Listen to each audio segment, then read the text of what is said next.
Hello, welcome to Rewrite Your Reality with Reese. I am your host, and today I got a very fun manifesting video because typically what happens when we understand manifesting or we start to realize, hey, we create our own reality, but then I've imagined my wish world. I am making the assumption that I am who I say I am. Now what? Fundamental question that happens after I decide who I am. Now, how do I do this? Here's the thing. It's a typical question, right? And in scripture, there are quite a few verses that kind of allude to how you do it, right? And there's plenty of other things. There's plenty of people like Rumi who have said it. A Course in Miracles has said it. But I'm just going to give my spin on it because I think it's quite fun, right? So here we go. In scripture, the John 5, the pool of Bethesda. If you're not familiar with it, I'll put a link in the comment section below. You can check it out. You can check it out first and then come back to what I'm saying so you know what I'm talking about. The pool of Bethesda, there is a crippled man sitting by, or lying down or sitting by a pool. And the story goes in the situation that the pool stirs up every now and then, whenever that is, and heals whomever is in the center. Apparently only heals one person in the center. And for 20 odd years, this man has been sitting there waiting for this pool to bubble up and heal him. But when it does, he gets trampled, he gets kicked, he gets pushed down. He can't get to there, and no one is going to stop and help him get there. So he waited and he waited and he waited, and eventually Jesus came and says, "What are you doing here?" And he says, "Well, no, the pool, it stirs up and no one wants to help me." But he has this feeling talking to this man that he can't talk to him. Doesn't know why. It's Jesus, right? But we know why, because obviously he's watching, right? And he says, "No one helps me." And then Jesus says, "Okay, do you want to be healed?" And he doesn't even say yes. It's kind of a fascinating thing. He doesn't say yes. He starts complaining immediately. People don't want me to be healed. People hold me back. People stop me. People trample on me. No one helps me. And he asks him again. And he asks him again. And then Jesus finally tells him, "Listen, I didn't ask you what's not happening. I didn't ask you who's not helping you or who's helping you or any of that. I asked you, do you want to be healed? That's what I asked you." And eventually he says yes. They say, "Oh, good. Pick up your mat and walk." And now it's very subtle. It's very subtle, simple instruction, and our mind will immediately go to what, how, where, when, to, and why. But here's the thing: when you pick up your mat, i.e., you stop filling around with water that bubbles up every now and then, or whatever circumstances rather that's happening, and you pick up your mat and you basically just walk in the assumption, no matter what you're doing, that no matter what I'm doing, I am that identity who is healed, who is in my dream life. That's what healed means in this context, right? Knowing that you are I am, knowing that you are I am awareness. And as that awareness, whatever so is happening in your awareness is your reality because you decided it so, right? Pick up your mat and walk. It's so simple, it's confusing if you don't understand. Just walk, right? It's very confusing if you don't understand that. Just get up and walk. Rumi said beautifully, quite succinctly as well, "As you walk, the way appears." That's the thing. You must understand, you are walking into darkness. Every step you are taking in darkness, and you're putting your foot down. And another part of scripture says, every step that you have taken, I have gifted to you. You are walking in darkness. We just think that we're walking into a place that is lit up, but it's not. If you imagine 5 seconds into the future from this moment, you don't know where that is. You don't know where that image is. You don't know where it is. You think it's over there because you're walking that direction. But if you just sit there quietly right now and you close your eyes to the fictional space and time manifested reality around you of objects and things, you'll realize the entirety of reality is recreating itself in every single moment of now. That the next 5 minutes or the previous 5 minutes don't technically exist anywhere. They're just happening now. So as you are walking, reality is being created simultaneously as you are just experiencing your forward motion. but you aren't actually moving, right? It's an illusion of movement. You are very slow, reality is slow, and can create it now to create the illusion of movement. Pick up your mat and walk in the experiencing and identity of who you are now choosing to be, and reality rearranges itself around you, your choice, and I am this version of myself that I desire to be, right? Now, I love the story. It's a great story, but in your typical day-to-day life, Jesus is not knocking on your door asking you if you want to be healed, right?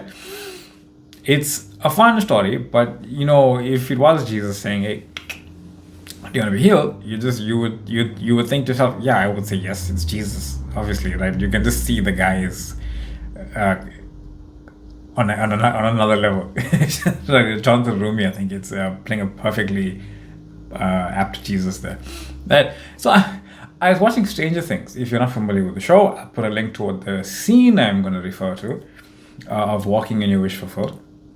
Okay, and the show Stranger Things is quite a cool allegory for reality creation, because it talks about dimensions being next to us or on top of us, simultaneously happening. Like the psychic energy that you experience of your awareness can move mountains, quite literally, right? And there are things going on that we're not typically aware of, but they're right there if you know them. So the scene I'm going to refer to is between Dustin, a character, and Susan, his girlfriend, right? There is a moment in the story where Dustin really needs a specific number from Susan. It's called Planck's constant. That doesn't really matter in this context, but that's the number that he needs. Might as well be pi, right? It's just some variation of numbers that Susan just knows the order of, right? Your higher self knows this thing. That's what Susan represents in the story, your higher self. During the scene, his friends are being attacked in 2 or 3 different places, right? They are in trouble. There's guns, there's bad people, there's monsters, there's circumstances, as we say. There are circumstances at play. I can't be the version of myself that I want to be. Fix the circumstances, give me this one thing, and then I'll be the version that I desire to be. That's what Dustin basically says on the phone. He says, give me the number. I can't explain to you why, but there's things happening and they need this number. And Susan says, oh, tough. Tough. You haven't called me in a week, right? You haven't called me in a week and you want this number that you should know it anyway. But you haven't called me in a week. Okay, I'll give it to you. But you got to be that person who has it. You got to be the person who has it. You got to walk in the assumption of having the number. And what does she ask him to do? Sing. Do the thing. Do the thing that guy who has the number has. Walk in that knowing. And he says, no, I can't do that now. My friends are listening. My friends are watching me. There's monsters around. I don't have time to do this. And she says, oh, well, I don't have time to help you then. Right? Because your higher self knows there's no such thing as time. There's no such thing as we've missed the opportunity. There's no such thing as it didn't happen. There's no such thing as I went left, I should have went right, I missed my friend. I missed that opportunity because I went left and I didn't go right. Right? There's not that doesn't exist. There's only what's happening, and everything is happening simultaneously. Right? So he has the number within him. He has the version of himself who has the number. You can imagine Susan, which is why I call her. You can imagine Susan giving him the number, him having it, and him passing it off to his friends. Right? He can imagine that. He is imagining that, even if he's not consciously imagining that. Your high self doesn't care. It just says, okay, walk in the assumption that you are this person. Sing the song. Sing the song of the person who has what I want. Right? The script is already written. It's already showing you what to do. Even if there's nothing for you to do, that means there's nothing for you to do. Right? So just be. Be whatever. Just do whatever. Read a book. Don't read a book. Do whatever you want. In that moment, he says, hey, okay, I'll do it, because she's about to just go back to whatever she was doing. He says, okay, I'll do it. And he starts singing. And he's hesitant at first. Right? We are hesitant at first. We're hesitant to just walk in the assumption of who we desire to be. We're hesitant. Our friends are watching us. Our friends don't believe us. Our family doesn't believe us. No one's going to believe you. Why would they? They're part of the 3D appearances of life. That's all happening within you. You hesitate. Your physical self is emotional. Your physical self is feeling up and down sometimes. There's things happening. I'm really imagining my visual, but there's such stuff happening, right? You really feel that way. But he sings anyway. He sings the first line, and after he has sung the first line, he's committed. He's already committed, right? Because you can see his high self, Susan, smiling behind the camera, right behind the phone call. She's just smiling. The second he says yes, she starts smiling. Because your high self's already smiling. Your high self is already smiling. It's waiting for you to smile back. And the second line, she joins in. They harmonize. They're working together. They are harmony. They are being one being. You and your high self are being one being, singing a song together. Right?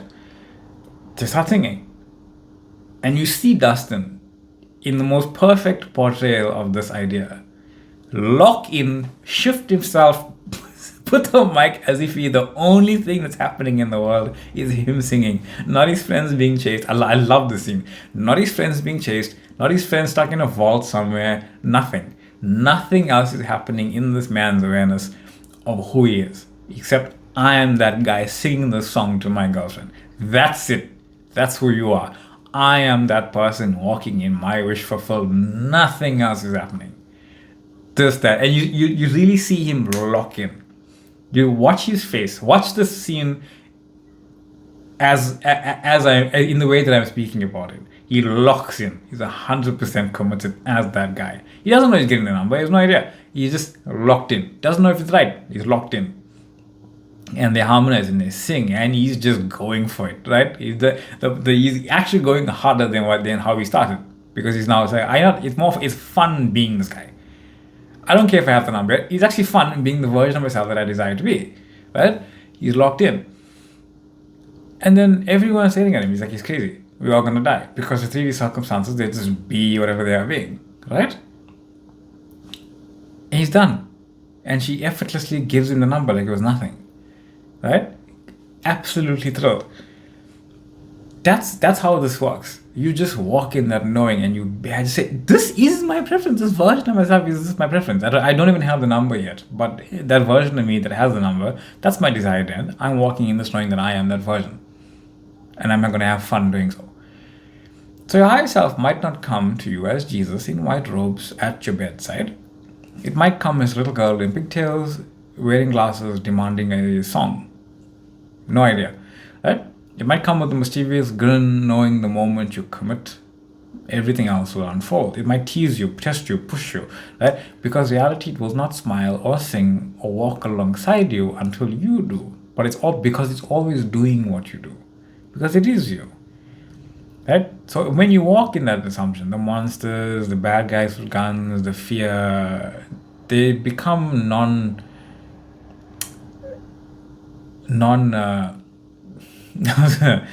they don't matter, right? They don't matter any longer, because no matter what's going on, you are still committed to that version. No matter what's going on, you are committed to that version of you first. And the song fills the air. The song fills your reality. Your reality becomes that reality. Reality has to mirror your dream life. The never-ending story becomes yours. It's now a nothing. I really hope that made a lot of sense into the practical identity of how. Because Dustin didn't do anything specifically as a how to get the number from Susan. He tried to shout at her initially. He tried to demand it. None of that stuff works. He had to manipulate her by starting the number. None of the stuff worked. Why? Because the only thing that works is what's working. And what's working? You are being reality. You are just being reality. You are reality itself. That's what's continuously working right now. That is what's working right now. It is always working right now. It's always going to work like that. It always has worked like that. It'll always work like that, and it will always work like that. So he just started being the version of himself that he desired to be, going along with the script. If the script says something fun pops up and you want to do it, do it. The script says, hey, this is something that you can do if you want to. You can say no, but don't say no in the assumption that, no, I want that to happen. Don't say yes to something that you want to say no to. But don't say no because you think it prevents anything. Reality only creates, it doesn't prevent. reality is your never-ending love story of who you actually are. I really hope that makes sense. So if you go watch the scene of the pool at Bethesda, and you go watch the scene of Dustin and Susan singing, you will realize the how is just you walking in the assumption, and there's no actual how. Because if there was an actual how, why would God have made anything else? If there was an actual how to experience reality, why would God have made anything else? If not just the singular path of your desired end. We think like that. We think there's one way to do something. There's an infinite number of ways, but there's only one way to be it. That is just to be it. I know, trust me, I really know that it's circular. Because it is circular. Be the identity first. Walk in the assumption that I am that version already. There's nothing specifically I gotta change. I don't have to change the color of my shirt that I'm wearing. I just happen to like a different color of shirt, and it'll be the most natural thing in the world. So much so that it won't even notice that I changed it. Right? But you are conscious, so you kind of will notice. That being said, much love, much light. Thank you for the subscribing. I really hope you guys... no, because hope is not intentional. What I said was powerful. What I said was a powerful take on two very powerful pieces of scripture and media that show you how to walk in the wish fulfilled. That's it. Go check it out. Much love, much light. I'll see you in the next one.